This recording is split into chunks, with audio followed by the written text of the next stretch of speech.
Est-ce qu'on vous a déjà dit si vous avez mal au dos, il faut faire des abdominaux? Je suis pas mal sûre que oui. Dans la vidéo d'aujourd'hui, je vais vous expliquer quel genre d'abdominaux il faut faire, quel genre d'abdominaux il faut peut-être éviter. Et puis, je vous donne évidemment des exercices en cachette pour pouvoir les faire comme il faut, en cachette ou presque. Avant d'aller plus loin puis de vous expliquer tout ça, je me présente. Mon nom, c'est Dominique Rainville. Je suis kinésiologue et kinésithérapeute. Mon objectif dans la vie, c'est pas compliqué. C'est de vous aider à avoir une meilleure qualité de vie. C'est de vous aider à comprendre ce qui se passe dans votre corps et de pouvoir appliquer des petits trucs au quotidien pour améliorer votre situation à tous les jours. Souvent, quand on a mal au dos, on se fait dire par notre voisin ou notre voisine « Hey, faut que tu fasses des abdominaux si tu as mal au dos. » Puis là, dans notre tête, on se dit « OK, parfait, je vais faire des abdominaux. » Mais souvent, ce qui arrive, c'est que les gens vont faire des abdominaux que je vais dire de type traditionnel, c'est-à-dire des crunchs. Saviez-vous que les crunchs, c'est le type d'exercice abdominal qui est le plus dur sur le dos, qui met le plus de pression sur le bas du dos? Donc, en voulant bien faire, bien, finalement, vous venez probablement irriter votre bas du dos. Ce qu'on voudrait faire, c'est travailler le muscle qu'on appelle le transverse de l'abdomen. Je vous explique un petit peu. Les abdominaux, moi je les appelle les superficiels dans tous les sens. Donc le fameux six-pack qui est super beau puis qui est aussi superficiel parce qu'il est le premier. Ça, c'est la couche abdominale que vous travaillez quand vous faites des crunchs. En dessous de ça, on a des obliques qui nous permettent de tourner ou incliner. En dessous de tout ça, on a le transverse de l'abdomen qui est notre corset. Il part du dos, il fait le tour comme ça ici de la tête, vient s'attacher en avant. Quand vous le serrez, vous contractez vraiment votre corset. Il stabilise le dos.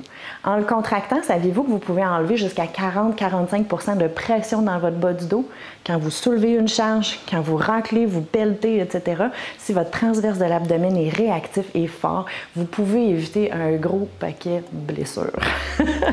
Je vous montre comment faire pour les travailler en cachette ou presque. Super!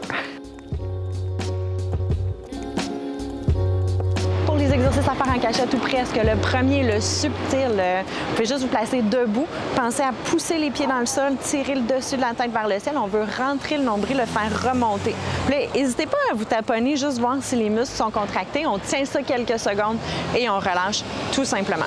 Le deuxième, le je m'assume, on va faire une genre de planche, mais peut-être moins intense que celle au sol. Fait que vous pouvez vous trouver une chaise, un comptoir, quelque chose. Puis plus la chaise elle va être basse, plus ça va être difficile. Donc, vous pouvez mettre les mains sur le banc, allonger les jambes, éloigner les épaules des oreilles. Puis là, c'est super important de vraiment penser à rentrer le nombril puis de le garder contracté. Parce que oui, il y a moyen de faire une planche sans avoir les abdominaux contractés, fait que sans travailler les abdominaux. Vous tenez ça le plus longtemps que vous pouvez puis essayez de le faire à différents moments. En passant, vous pouvez le faire sur un mur, peu importe, là, dès que vous éloignez vos pieds, bien là, ça fait la job. Le troisième, le je m'en fous, faut que je fasse mes exercices. On trouve un super beau spot inspirant pour se coucher par terre. Oui, oui, se coucher par terre. Là, ici, ce qu'on veut, c'est vraiment rentrer le nombril, le faire remonter, vraiment stabiliser la colonne vertébrale. Les abdominaux sont là pour stabiliser votre colonne vertébrale.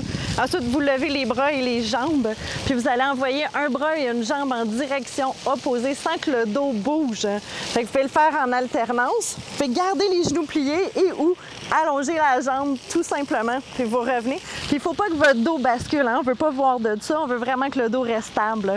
Vous faites ça une quinzaine de fois de chaque côté, et puis voilà, vos exercices en cachette, ou presque, sont faits. Si vous avez aimé les exercices à faire en cachette, je vous invite à partager, à faire un petit like si vous connaissez quelqu'un qui a mal au dos. Si vous voulez en avoir d'autres, n'hésitez pas à télécharger le document dans le lien qui suit. Et puis, on se retrouve très bientôt pour d'autres exercices à faire en cachette ou presque.